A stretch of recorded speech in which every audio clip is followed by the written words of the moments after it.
समाश्रयेत् गुरुं भक्त्या महाविश्वासपूर्वकं निक्षिपेत् सर्वभारांश्च गुरोः श्रीपादपङ्कजे। శ్రీమద్భాగవత ప్రవచనాన్ని వింటూ ఉన్నాం. మనము భాగవత కథా పీఠికగా వ్యాస నారద మహర్షుల సంవాద కథాతత్వాన్ని తెలుసుకున్నాము. భాగవతం అంటే శుక మహర్షి స్వరూపమని, వ్యాస నిర్మితము శుక మహర్షి స్వరూపము. అందుకే శుకముఖాద్ అమృత ద్రవ సంయుతం అంటారు. రసభరితమైనటువంటి ఫలమైన భాగవతము శుకముఖాత్, శుక మహర్షి ముఖార విందము నుంచి వెలువడి బయటికి వచ్చింది కదా, ఆ అమృతముతో తడచిందట. అమృత ద్రవ సంయుతం అన్నారు. ఆ మహనీయుల వాక్కులే అమృతము, ఆ అమృతమయమైన మాటలు, అమృతములకు మాటలు, అమృతమనే ఆ భక్తి రసముతో తడచిపోయినటువంటి పరిపక్వమైన ఫలరసము ఈ భాగవతము. ఆ శుక మహర్షి శ్రీహరి ప్రేరణచే తాను మొదట ఆవిష్కరించింది ఒక సామ్రాజ్యాధిపతి పరీక్షిత్ రాజుకు. అయితే పరీక్షిత్ రాజుకు ఇతనికి ఎలాగ సమాగమము, ఇతడు మహాయోగి, ఏ జన సంపర్కము లేకుండా ఎచ్చటో అరణ్యములో మారుమూలలో ఉండే వ్యక్తి. పరీక్షిత్ రాజు జనుల మధ్యలో ఉండే వ్యక్తి. ఇద్దరికి పొత్తుక ఎలాగా? రెండవ ప్రశ్న, ఇలాంటి గ్రంథ శ్రవణానికి కావలసింది డబ్బు కాదు, పలుకుబడి కాదు, ఎవరినైనా పిలిపించుకొని నేను వింటానుంటే కూడా కాదు. వినాలనే తపన, మనస్సు అటు ఇటు వెళ్లకుండా రాజ్యభారము, కార్యభారము, ప్రజల యోగక్షేమము అక్కడ ఉంటే మనసు ఇటు రాదు. అయితే రాజుకు వచ్చింది. ఎందుకు వచ్చింది? ఎలాగొచ్చింది?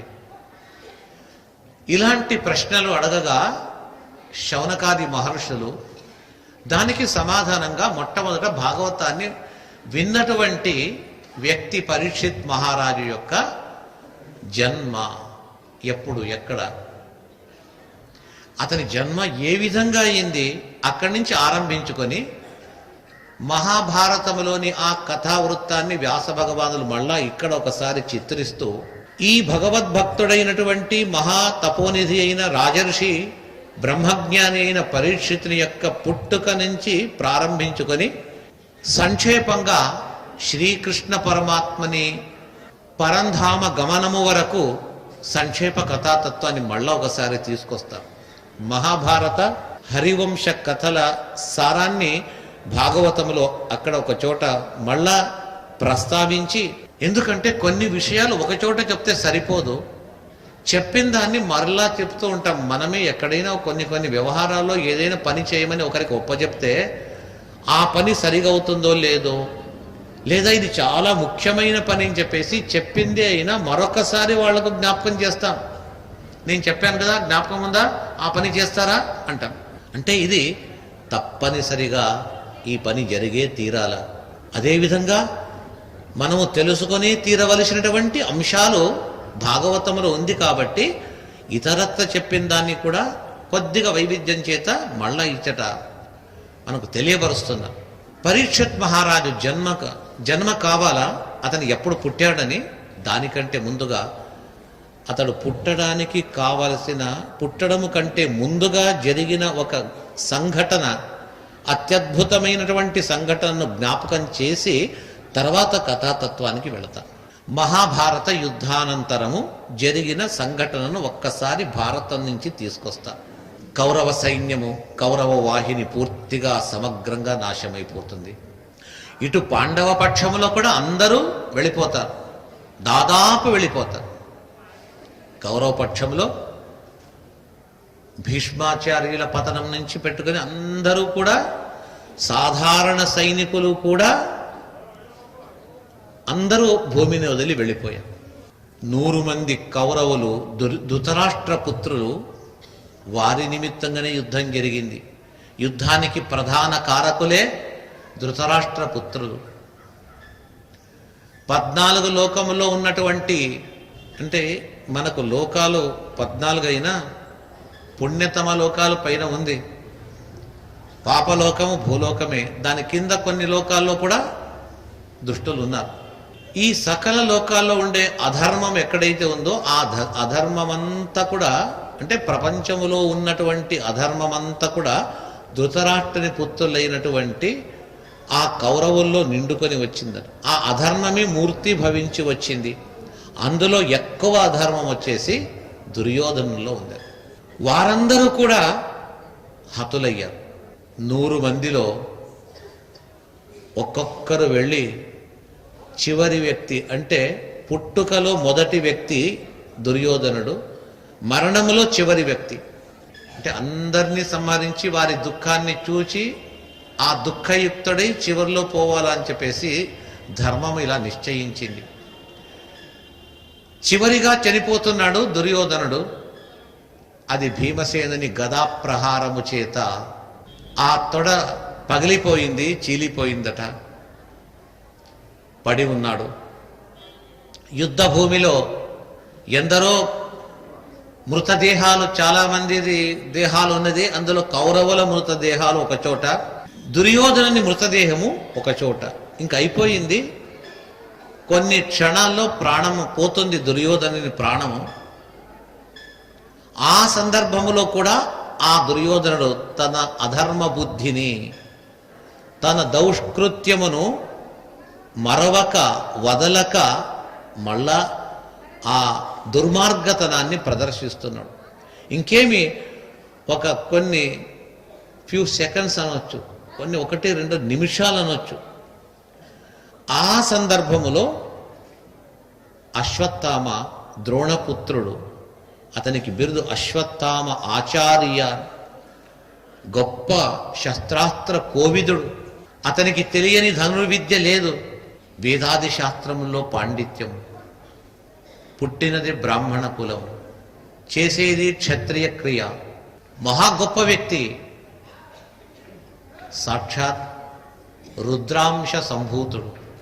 ఆ వ్యక్తి తనకు చాలా ప్రియతముడైన తన రాజైన దుర్యోధనుని చివరిలో ఉన్నాడా చచ్చాడా చూడాలా అని చెప్పేసి, అతనికి చివరి కాలం బతికి ఉంటే ఒక మంచి సంతోష మాటలైన మాట్లాడాలని చెప్పేసి దుర్యోధనుని దగ్గరికి అశ్వత్థామ ఆచార్య వెళతాడు. వెళ్ళి చేతులు జోడించుకొని, దుర్యోధన, ఇలా ఉన్నావు, నేను చూడలేకపోతున్నాను, బాధ కలుగుతుంది అంటే అప్పుడు దుర్యోధనుడు అంటాడు, గురువర్య, ఆచార్య, నా చివరి కోరిక వినడానికి మీరు వచ్చారు, నాకు చాలా సంతోషం. 2 నా మనసులో కోరికలుంది, అది తీర్చండి, నేను పోయినా కూడా పర్వాలేదు, తప్పకుండా చేస్తాను, ఏం చెప్పు అని అశ్వత్థామ అడిగితే, దుర్యోధనుడు ఇంకా చావుకు వెళ్ళిపోతున్నాడు, నరకంలో పడబోతున్నాడు. అలాంటి దుర్దశలో కూడా ఆ దుష్ట బుద్ధి ఎంత అనేది తాను తెలుపుతున్నాడు. ఆచార్య, 2 కార్యములు. 1, నిష్పాండవ పృథివీ, పాండవులు ఈ భరతఖండములో, ఈ భూమిలో ఉండకూడదు, పాండవ సంతతి ఉండకూడదు. 2వది, కౌరవ సంతతిని పెంచండి. చూడండి, పాండవ సంతతి ఉండరాదు, కౌరవ సంతతి పెరగాలట. ఈ 2 పనులు చేయండి అంటే చేతిలో చేయి వేసి అశ్వత్థామాచార్య దుర్యోధనికి మాట ఇస్తా, తప్పక చేస్తాను. ఒక గొప్ప వ్యక్తి అశ్వత్థామాచార్యుడు, రుద్రాంశ సంభూతుడు. ఇది శ్రీకృష్ణునికి, మహర్షులకు, జ్ఞానులకు, మంచివారికి సమ్మతము కాదు అని తెలిసినా అశ్వత్థామాచార్య ఆ పనిని చేస్తున్నాడు, చేయడానికి సంకల్పించాడు.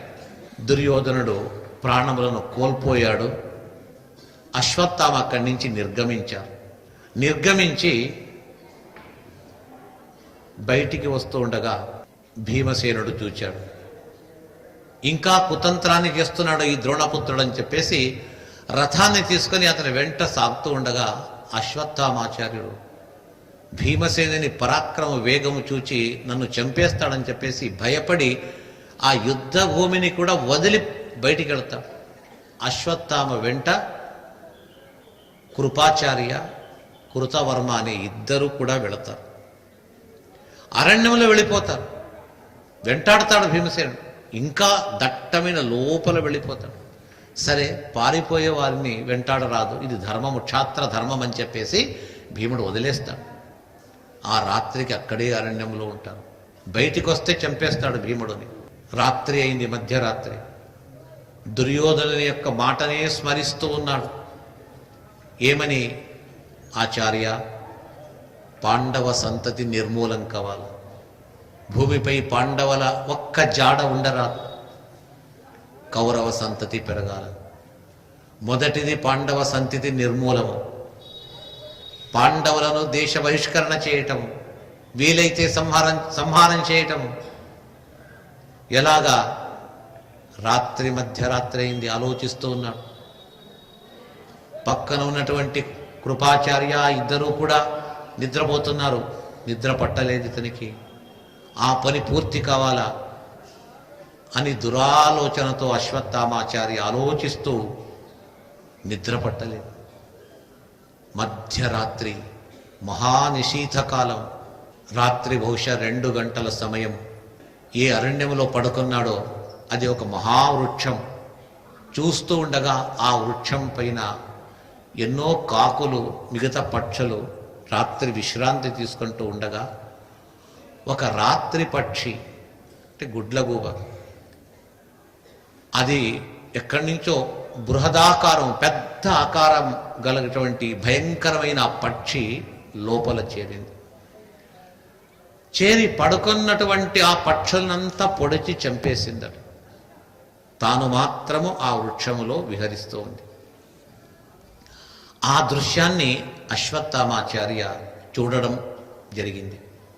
సరే, అతనికి ఒక పాఠం నేర్చుకున్నాడు. నేను చేయబోయే పనికి ఈ పక్షి నాకు ఒక మార్గదర్శనాన్ని చూపింది. పడుకొన్న పక్షులను ఆ పక్షి వచ్చి ఎలాగా సంహారం చేసిందో, నేను కూడా పడుకున్న వాళ్ళనే, నిద్రపోయే వాళ్ళనే సంహారం చేయాలా అని అప్పటికప్పుడు తాను నిశ్చయించుకొని చేతిలో ఖడ్గాన్ని ధరించి ఇద్దరికి, మిగతా ఇద్దరికి కూడా కృపాచార్య, కృతవర్మకు చెప్పక అరణ్యం నుంచి బయటికి వస్తాడు. పాండవుల శిబిరం. యుద్ధము ఆరంభమై 18వ దినము అందరూ చనిపోయినా ఇంకా ఆ శిబిరంలో పాండవ పరివారం అందరూ ఉన్నారు. పాండవులు మాత్రము లేదు, పరివారం ఉన్నారు.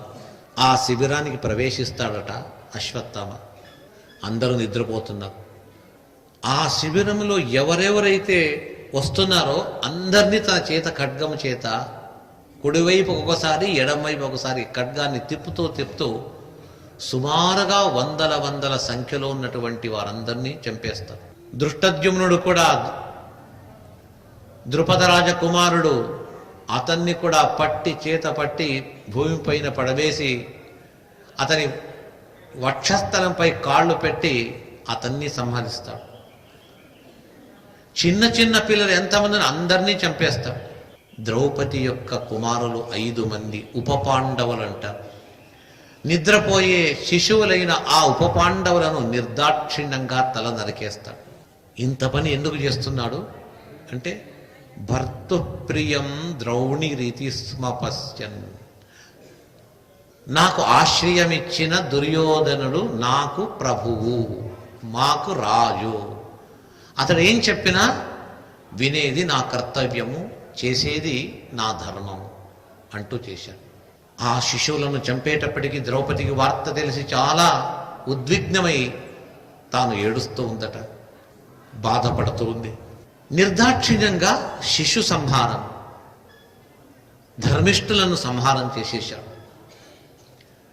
ద్రౌపదికి తెలిసి వెంటనే ఆ విషయము అర్జునునితో చెప్పగా అర్జునుడు వెంటనే ఆయుధములను సిద్ధపరచుకొని, రథాన్ని సిద్ధపరచుకొని బయలుదేరుతున్నాడు. శ్రీకృష్ణుడు కూడా అర్జునుని వెంట సారథిగా వచ్చాడు. అశ్వత్థామకు తెలిసింది నన్ను ఎలాగో సంహారం చేస్తాడో, నేను అతనికి దొరకకూడదని చెప్పేసి బయటికి వెళ్ళిపోతున్నాడు.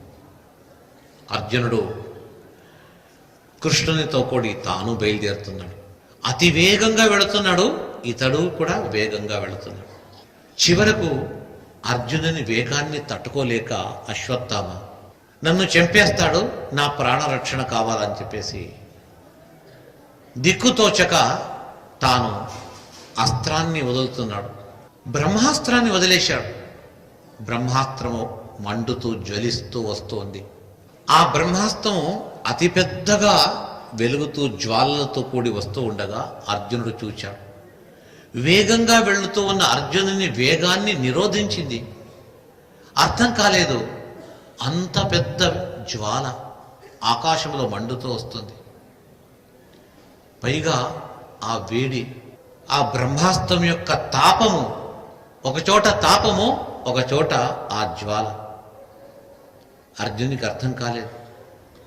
నన్ను కాల్చేస్తుందేమో ఈ జ్వాల అని చెప్పేసి అర్జునుడు చాలా ఉద్విగ్నుడై కృష్ణునితో చెప్పుకుంటాడు.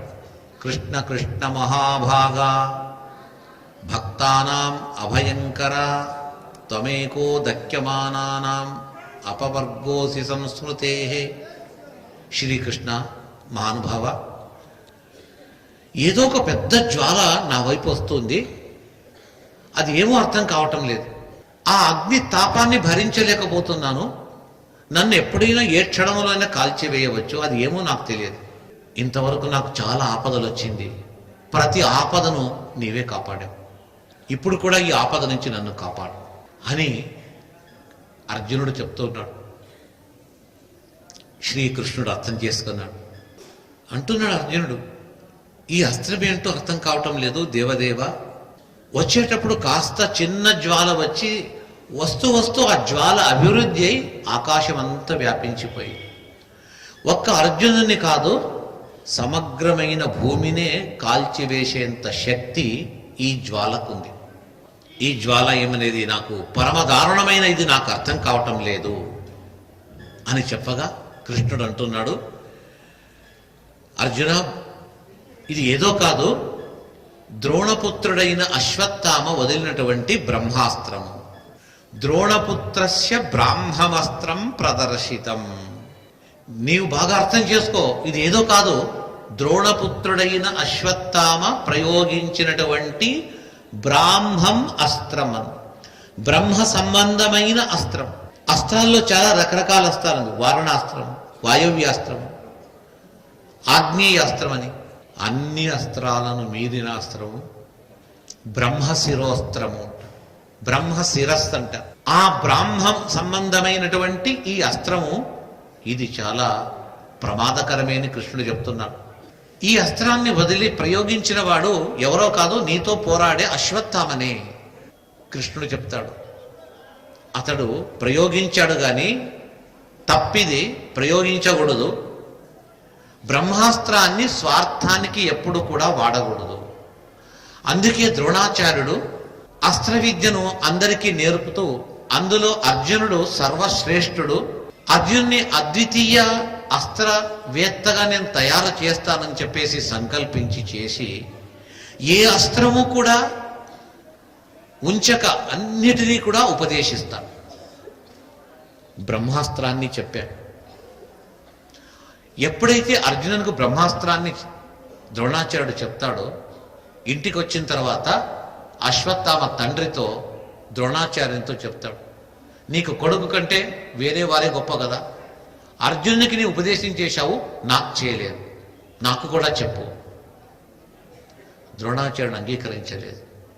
ఎందుకంటే తెలుసు, నా కుమారుడైన అశ్వత్థామ ముంగోపి, అతడు ముక్కోపి అట. కోపం అనేది వెంటనే వచ్చేస్తుంది.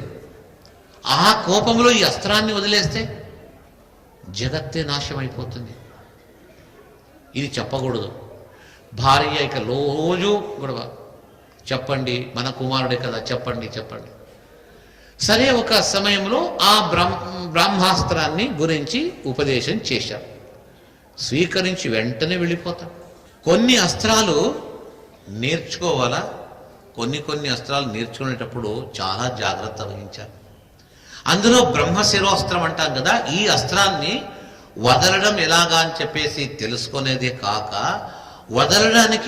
వదిలిన అది పని చేయడానికి వీరిలో ఒక తపస్సు ఉండాలి, అనుష్ఠానం చేసుకోవాలి, జపం కావాలి, అది కూర్చుని చేయాలి ఒకటి.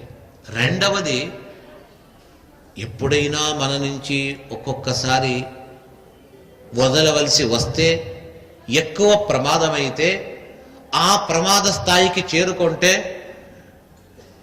దాన్ని అస్త్రాన్ని ఉపసంహారం అని చెప్పేసి వాపస్ తీసుకోవచ్చు. ఆ ఉపసంహార విద్య కూడా ఉంది. ద్రోణాచార్యుడు బ్రహ్మాస్త్రాన్ని వదిలేది నేర్పించగా అంతటితోనే సంతృప్తి నొందిన అశ్వత్థామ వెంటనే వెళ్ళిపోతాడు. ఉపసంహార విద్యను నేర్చుకోడు. ద్రోణాచార్యుడు ఆశ్చర్యపోతున్నాడు, ఇట్లా చేశాడే, ఏదో ఆపద చేస్తాడు నా కుమారుడు అని చెప్పేసి. అదే పరిస్థితి వచ్చింది ఇప్పుడు. కృష్ణుడు చెప్తున్నాడు, ఈ అశ్వత్థామ బ్రహ్మాస్త్రాన్ని వదలడకు కావలసిన నైపుణ్యాన్ని సంపాదించాడే గాని ఈ అస్త్రం వదిలేటప్పుడు తీసుకోవలసిన జాగ్రత్తలు, దానికి కావలసినటువంటి తపస్సు, అనుష్ఠానము ఏమైనా విపరీతమైపోతే ఆ విపరీత సమయంలో దాన్ని తిరిగి వాపస్ తీసుకొని లోకానికి క్షేమం చేకూర్చడానికి అలాంటి అస్త్రాలను ఉపసంహారం కావడానికి నేర్చుకోవలసిన విద్య నేర్చుకోలేదు. ఆ పరిస్థితి ఏర్పడింది. పనేసియా మెరిడియన్ హాస్పిటల్స్ ప్రతి సామాన్యుడికి అందుబాటులో అంతర్జాతీయ వైద్య ప్రమాణాలతో వైద్యం, 24 గంటల అంబులెన్స్ సర్వీసుతో పాటు అత్యవసర సేవలతో ఏర్పాటైన చికిత్సా విభాగం.